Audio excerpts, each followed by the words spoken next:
दोस्तों नमस्ते, fantasy groupie में स्वागत है। दोस्तों आज हम ड्रीम 11 में टीम किस तरीके से बनाने से हमको विनिंग करने का चांस ज़्यादा रहेगा, हमें नंबर 1 रैंक में कैसे आना है, उसके बारे में हम आपको बताएंगे। दोस्तों हमने ड्रीम 11 में खेलते खेलते बहुत टाइम निकल गया, फिर भी आप लोगों को अभी तक हासिल नहीं हुआ है, तो इसके लिए ये वीडियो बहुत लाभदायक होने वाला है। दोस्तों इसलिए आप वीडियो को लास्ट तक देखें। अगर आप हमारे चैनल में नए हैं तो दोस्तों चैनल को सब्सक्राइब करें और वीडियो को पूरा देख के दोस्तों को साथ शेयर ज़रूर कीजिए। दोस्तों क्योंकि जब जब हम वीडियो बनाते हैं, जब भी ड्रीम 11 के बारे में, दोस्तों हमने बहुत सारे नॉलेज तथा एनालिसिस करके बहुत साल का एक्सपीरियंस के साथ हम टीम बनाते हैं और वीडियो भी उसी के हिसाब से बनाते हैं। क्योंकि जब हम ड्रीम 11 में टीम बनाते हैं तो कुछ अपने माइंड से अगर हम नहीं बनाएंगे तो आप किस्मत के भरोसे खेलते हैं। तो दोस्तों आप छोड़ दो किस्मत के भरोसे, अगर टीम बनाते हो तो आप छोड़ दो ड्रीम 11 में।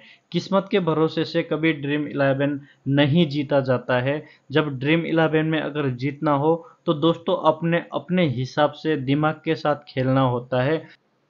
उदाहरण के हिसाब से मैं आपको दिखा देता हूँ दोस्तों, यहाँ पे कौन कौन से प्लेयर कितने परसेंट सेलेक्ट हुए प्लेयर को हमने सेलेक्ट करने से हमें बेनिफिट होता है। इस हिसाब से हम अगर टीम बनाएंगे तो दोस्तों हमें विनिंग करने से कोई रोक नहीं सकता। क्योंकि जब ड्रीम 11 अगर हम बनाते हैं तो कई लोग क्या करते हैं कि पॉइंट को देखते हैं, कई लोग देखते हैं क्रेडिट पॉइंट को, कई लोग देखते हैं सिलेक्शन परसेंट को। दोस्तों हमारे लिए ये तीनों चीज़ बहुत ज़्यादा इम्पोर्टेंट होते हैं। ये तीनों चीज़ हमने सेलेक्ट करना होता है, पर इसका भी रूल होता है कैसे सेलेक्ट करना है। ये तीनों को देख के हमने टीम में कैसे सेलेक्ट करना है, जिसको देख के हम टीम उस हिसाब से हम आपको सिखाएंगे कि किस तरीके से बनाना है। दोस्तों सबसे पहले तो आप लोगों को मैं ये मैच तो अभी शुरू होने वाला ही है। दोस्तों मैं उदाहरण के तौर पर आपको मैं बताने वाला हूँ कि इन दोनों का सिलेक्शन परसेंट, इन दोनों का पॉइंट, इन दोनों का क्रेडिट पॉइंट देख के किस तरीके से सेलेक्ट करना है उसके बारे में मैं बताने वाला हूँ। दोस्तों ये सिर्फ ये एसओबी वर्सेस एनओएस जो वुमेन्स का हो रहा है इसका है नहीं, ये पूरे ड्रीम 11 के जो रूल्स होते हैं उस हिसाब से मैं सिर्फ एग्जांपल देने के लिए इसको मैंने सेलेक्ट किया हुआ है। दोस्तों सबसे पहले तो यहाँ पे आपने 4 ऑप्शन तो होते ही हैं। जो क्रिकेट में अगर खेलोगे, फुटबॉल में तथा और खेलों में कुछ और होगा। मैं ज़्यादातर क्रिकेट के रिलेटिव बनाता हूँ, तो इतने तो आपको पता ही होगा क्योंकि इंडिया में तो बहुत सारे लोग क्रिकेट खेलते ही हैं, इसलिए पता ही होगा इतना तो आप लोगों को। फिर भी मैं इनमें से सेलेक्ट कैसे करना है उसके बारे में मैं बता देता हूँ।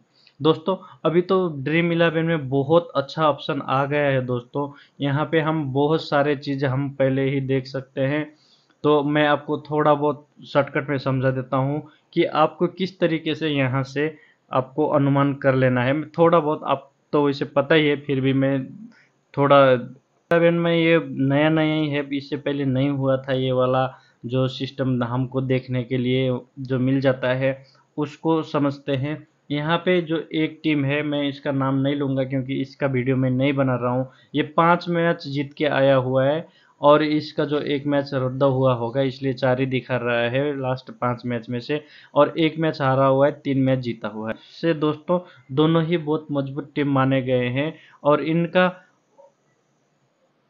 और ग्राउंड का जो स्टार्ट्स है उसके बारे में दिखाया गया, तो ये नॉर्मल पिच है यहाँ पे, यानी दिखाया गया है, कोई बात नहीं। यहाँ पे स्पिनर को थोड़ा बहुत मदद मिलता है। यहाँ पे मौसम ठीक ठाक रहने वाला है, मौसम के बारे में भी हम जानकारी ले सकते हैं। यहाँ पे स्पिनर को 100 प्रीमियर लीग का ये दूसरे सीजन है, पर मैं 100 प्रीमियर लीग की बात नहीं कर रहा हूँ। तो यहाँ पे आप देख सकते हो दोस्तों, टोटल 3 मैच खेला गया है, एक टीम ने जीता हुआ है 2, दूसरी टीम ने जीता हुआ है 1। मतलब यहाँ पे अगर 3 टीम का मैच हो रहा है तो 2 और 1 हो रहा है, तो मान सकते हो आप 50-50 का विनिंग रेशियो है। क्योंकि अगर 4 मैच होता तो क्या पता 2-2 भी हो सकते थे। ये बात हमने शॉर्टकट में नोट करना ही होता है। इसमें से कौन टीम मजबूत है, कौन टीम थोड़ा कमज़ोर है, ये हम यहीं से ड्रीम 11 का जो अपना ऐप है वहाँ से हम पता कर सकते हैं दोस्तों। अब जाते हैं हम टीम कैसे सेलेक्ट करते हैं वहाँ पे। जब हम यहाँ पे आ गए इंटरफेस में, मेन इंटरफेस में, तो यहाँ पे सबसे पहले आप लोग बैटिंग सेक्शन से ही टीम बनाते होंगे। ये सब बनाते हैं, मैं भी यहीं से बनाता हूँ। कभी कभार मैं ऑलराउंडर और बॉलर से स्टार्ट करता हूँ। वो कुछ दूसरा मैटर होता है जहाँ पे बॉलिंग बहुत ज़्यादा चलते हैं, स्कोर सबसे कम होता है, तो मैं बॉलिंग अथवा ऑलराउंडर सेक्शन से ही मैं टीम बनाना शुरू करता हूँ। तो नॉर्मल हिसाब से जहाँ पे कई बार होता है नया मैच होना है, दोनों टीम के बारे में हमें पता नहीं होता, तो हम कहाँ से शुरुआत करते हैं, सब विकेट कीपर सेक्शन से। विकेट कीपर सेक्शन से अगर 2 ही विकेट कीपर खेलते हैं तो दोस्तों आपको टीम बनाने में बहुत शानदार और बहुत सरल हो जाता है। क्योंकि जब जब मैं विकेट कीपर सेक्शन में 2 ही विकेट कीपर अगर खेलते हैं तो मैं बहुत अच्छी तरीके से टीम बना लेता हूँ। क्योंकि जब भी मैं शुरुआती से, जब 2016 से मैं ड्रीम 11 में खेल रहा हूँ, तो यहाँ पे क्या होता था दोस्तों, उस टाइम हम एक ही विकेट कीपर को सिलेक्ट करने का होता था, हम ज़्यादा सिलेक्ट नहीं कर सकते थे। अभी तो हम एक एक सेक्शन से हम 1 से लेके 8 प्लेयर सिलेक्ट कर सकते हैं। पहले ऐसा नहीं होता था, विकेट कीपर से एक ही सिलेक्ट कर सकते थे, और ऑलराउंडर में बैटिंग सेक्शन में मिनिमम 3 प्लेयर सेलेक्ट करना ही होता था, और ऑलराउंडर में 1 से लेके 6 तक हम चूज कर सकते थे। और ये इनका अपना मैटर था, 1 से लेके जितना भी चूज कर सकते थे। इसमें विकेट कीपर सेक्शन में सिर्फ एक ही चूज कर सकते थे। बैटिंग और बॉलिंग में हम कम से कम 3 प्लेयर सिलेक्ट करना ही होता था। ये पहले की बात थी, जो 2018 तक ये चली थी, उसके बाद में तो बदल गया था दोस्तों। अभी यहाँ पे 1 से लेके 8 प्लेयर सेलेक्ट करने का अवसर मिलता है, मौका मिलता है, तो हमें मुश्किल हो जाता है टीम बनाने में। अगर 2 ही विकेट कीपर सेक्शन में खेलते हैं, एक अलग अलग टीम से 2 खेलते हैं, तो बहुत मज़ा आ जाता है। आपको भी शायद इस चीज़ को अनुभव किया होगा दोस्तों। तो यहाँ पे मैं बता देता हूँ, सबसे पहले क्या करना है, आपको टीम कितना बनाना है उसके बारे में सोच लेना है। अगर 2 ही विकेट कीपर में खेलते हैं तो दोस्तों यहाँ पे आपको 6 टीम बनाना है। ज़्यादा बना के कोई टाइम वेस्ट मत करना है दोस्तों। अगर हमें पता है ड्रीम 11 में एक ही दिन में तो नहीं होता है, हमने रेगुलर प्रेस करना होता है, तो इसलिए हमने ज़्यादा टीम बना के पैसे और टाइम को बर्बाद नहीं करना होता है दोस्तों। आप इस बात को नोट कीजिए। इसलिए यहाँ पे सिर्फ 6 टीम बनाना होता है दोस्तों। जब 6 टीम बनाएंगे तो किस तरीके से 6 टीम बनाएंगे, तो दोस्तों सबसे पहले क्या होगा, इन दोनों को सेम सेम पॉइंट है, तो इसमें आप ध्यान नहीं देना है, क्योंकि ये सिलेक्शन पॉइंट में आपने ध्यान नहीं देना है, आपने देखना है उनका पॉइंट। और जब लाइन आउट होता है तो यहाँ पे वो किस नंबर में खेलने के लिए आते हैं वो देखना है। पहले जब लाइन आउट नहीं होता है तो हमने क्या करना है, 2 में सिंगल इनको सेलेक्ट कर लेना है, ठीक है दोस्तों। और उसके बाद में दूसरा 2 टीम बनाएंगे तो इसको सेलेक्ट करना है, इसको ड्रॉप करना है, ठीक है दोस्तों। और लास्ट में 2 टीम ऐसे बनाना है, इन दोनों को एक एक जगह इन दोनों को सिलेक्ट कर लेना है दोस्तों। ऐसे करने से क्या होगा, हमारे 2 टीम ये बन जाएंगे, 2 टीम इनको लेके बन जाएंगे, 2 टीम हम दोनों को लेके बनाएंगे, टोटल हमारे पास हो जाएंगे 6 टीम, ठीक है दोस्तों। और इसमें से उसके बाद में हम जाएंगे बैटिंग सेक्शन में। बैटिंग सेक्शन में हम जाएंगे तो यहाँ पे बहुत सारे प्लेयर खेलते हुए नजर आएंगे। किसी ने बहुत कम पॉइंट दिया हुआ है और किसी ने सबसे ज़्यादा पॉइंट दिया हुआ है दोस्तों। इस हिसाब से अगर देखा जाए तो यहाँ पे हम लोगों का सबसे ज़्यादा ध्यान कहाँ पे ज़्यादा है, किसने ज़्यादा पॉइंट दिया है, और दूसरी नंबर में किसको सबसे ज़्यादा लोगों ने सिलेक्ट किया है। इन चीज़ों में हमारा ध्यान जाता है और सबका ध्यान जाता है दोस्तों। इस ग्राउंड में रन बहुत ज़्यादा ही बनते हैं, आपको पता ही है। यहाँ पे हमने विश्व कप भी इसी ग्राउंड में देखा, कई बड़े बड़े टूर्नामेंट देखा है, इस ग्राउंड में रन ज़्यादा ही बनते हैं, ठीक ठाक रन बनते हैं। तो इस हिसाब से क्या करना होगा दोस्तों, आप लोगों ने मैं यहाँ पे किसी टीम की बात नहीं कर रहा हूँ जो आप इसके, अगर ये जो आज मैच हो रहा है इसके बारे में मैं नहीं बता रहा हूँ। तो यहाँ पे रन बनते हैं ठीक ठाक। अगर किस ग्राउंड में किस टाइप का होता है वो अलग अलग होता है दोस्तों। उसी हिसाब से आपको वहाँ पे बैटिंग वाले ज़्यादा चलते हैं या बॉलिंग वाले ज़्यादा चलते हैं, वो आपने नोट करना ही होता है। कैसे नोट करना है मैंने आपको बता दिया इसी वीडियो में। और इस ग्राउंड में रन कितना बनना है वो आपने नोट करना है दोस्तों। अगर रन ज़्यादा बनते हैं तो यहाँ पे अगर वनडे होगा तो वनडे में कितने रन बनते हैं, T20 में कितने रन बनते हैं और 100 बॉल्स में कितने रन बनते हैं, उस हिसाब से आपको एक बात, ये तीनों चीज़ में रन कितने बनते हैं वो आपने नोट करके रखना है। उसके बाद में जब हम नोट करके रखते हैं तो अगर इसमें रन ज़्यादा बनते हैं तो हमने इसमें से दो, अगर विकेट कीपर सेक्शन में हमने एक विकेट कीपर, एक जो बैटिंग ही होता है, जो विकेट कीपर भी बैटिंग ही करते हैं, तो वहाँ पे सिलेक्ट एक कर लिया। तो रन ज़्यादा बनते हैं तो 4 प्लेयर हम यहाँ से सिलेक्ट कर लेंगे। ठीक है दोस्तों, यहाँ पे ये नहीं होएगा दोस्तों कि हमने सिलेक्शन परसेंट जिसको सबसे ज़्यादा है जिसको कम है उस हिसाब से नहीं। एक सबसे पहली बात ध्यान रखना है, उसका बैटिंग ऑर्डर किस टाइम पे आता है उस बात को ध्यान देना होगा। उसके बाद में दोस्तों उनका लास्ट फॉर्म कैसा है वो भी देखना होता है, पर इतना मैटर नहीं करता वो ड्रीम इलेवन में। उनका जो टीम में मैटर करता होगा पर ड्रीम इलेवन में बहुत कम मैटर करता है ये। इसलिए सबसे पहले हमने ध्यान देना है बैटिंग ऑर्डर कितने नंबर पे है प्लेयर का, वो हमने नोट करना है। इस हिसाब से दोस्तों यहाँ पे बैटिंग ऑर्डर के हिसाब से हमने 3 से लेके 4 प्लेयर, हमने अगर रन ज़्यादा बनते हैं तो यहाँ पे 3 से लेके 4 नंबर के 4 बैट्समैन हमने सेलेक्ट कर लेना है। टोटल हो जाएंगे हमारे एक यहाँ पे 4 बैटिंग सेक्शन से, तो बाकी हमने ऑलराउंडर और बॉलिंग से हमने सेलेक्ट कर लेना है दोस्तों। अब आते हैं ऑलराउंडर सेक्शन में।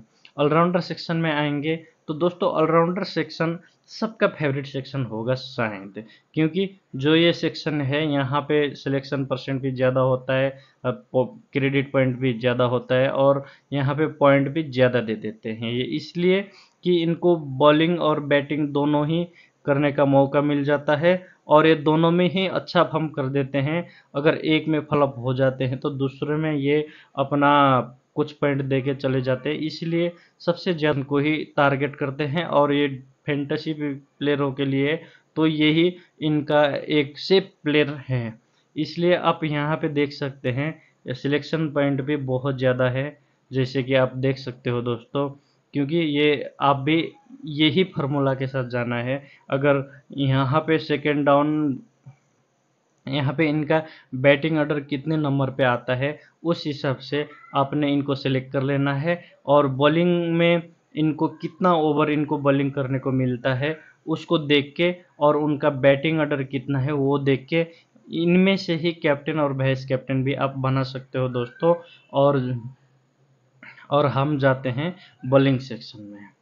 बॉलिंग सेक्शन में क्या होता है दोस्तों, बॉलिंग सेक्शन में अगर वनडे का मैच होता है तो कम से कम 10 ओवर, मैक्सिमम 10 ओवर अगर करता है कोई बॉलर तो उसको आपने सेलेक्ट कर लेना है, चाहे उसको सबसे कम लोगों ने भी सिलेक्ट क्यों ना किया हो। अगर वो 10 ओवर बॉलिंग करता है तो उसको सेलेक्ट कर ही लेना है। जैसे इनको 5% ने सिलेक्ट किया है तो यहाँ पे इनको इग्नोर नहीं करना है दोस्तों। तो यहाँ पे जब भी आपको ट्रम्प प्लेयर सेलेक्ट करना होता है तो हमेशा बॉलिंग सेक्शन से ही ट्रम्प प्लेयर सेलेक्ट करना होता है। यहाँ से अगर ट्रम्प प्लेयर सेलेक्ट करना हो तो सिर्फ एक सिलेक्ट कर सकते हो, ऑलराउंडर से 2 ट्राई कर सकते हो, बॉलर से आप 2 से लेकर 3 तक ट्राई कर सकते हो दोस्तों।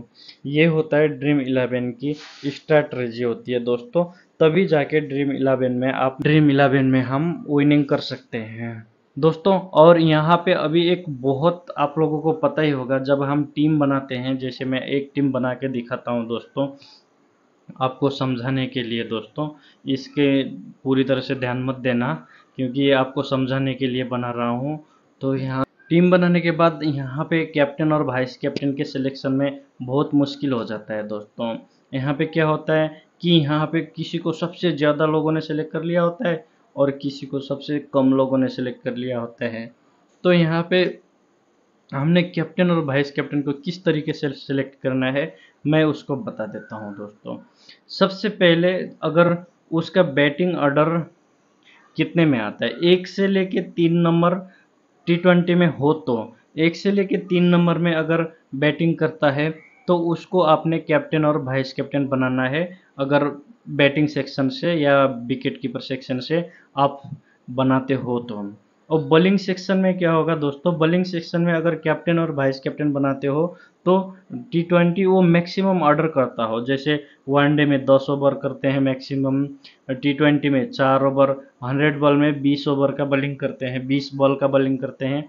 तो दोस्तों यहाँ पे कौन बॉलर ऐसा है जो 20 ओवर पूरा बॉलिंग करता है और वो विकेट लेने का चांस ज़्यादा रहता है, उस हिसाब से आपको कैप्टन और वाइस कैप्टन बनाना है।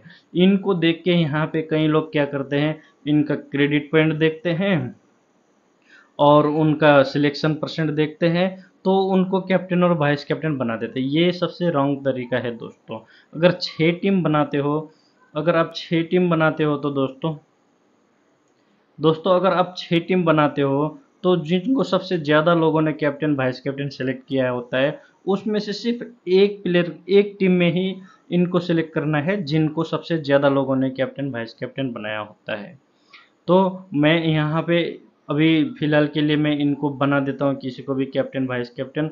उसके बाद में जब हम यहाँ पे सेव करते हैं तो दोस्तों पर एक फंसने वाली बात होती है, जब लाइन आउट होता नहीं है, टाइम निकल जाता है, बारिश के समय में हमें टाइम नहीं होता है कि बार बार हम देखते रहें कि टाइम लाइन आउट होता है, हम देखते रहते हैं।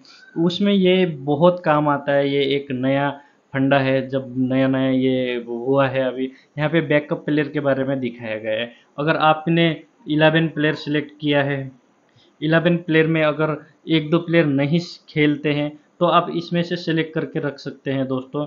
जैसे हमने यहाँ पे इनको सिलेक्ट कर लिया, इनको सिलेक्ट कर लिया, इनको हमने 4 प्लेयर को हमने सिलेक्ट कर लिया। जैसे हमारे पास अगर कोई 2-3 प्लेयर नहीं खेलेंगे तो उनके बदले में ये 4 प्लेयर खेलते हैं। ये जब से लॉन्च हुआ है, ये जब से ड्रीम 11 में नया अपडेट हुआ है दोस्तों, इससे हमें बहुत ज़्यादा फ़ायदा हुआ है। टाइम टाइम पे हमने इनका यूज़ भी किया है और जब लाइन आउट होता है, बारिश के कारण से डिले हो जाता है तो हमारे पास टाइम नहीं मिलता, तब हमारे लिए ये बहुत कारगर साबित होता है।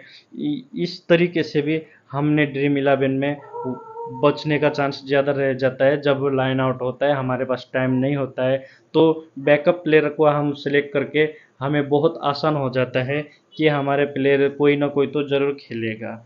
ये बहुत अच्छा है दोस्तों, यहाँ पे फार्मूला मैंने यहाँ पे काफ़ी चीज़ समझा दिया दोस्तों।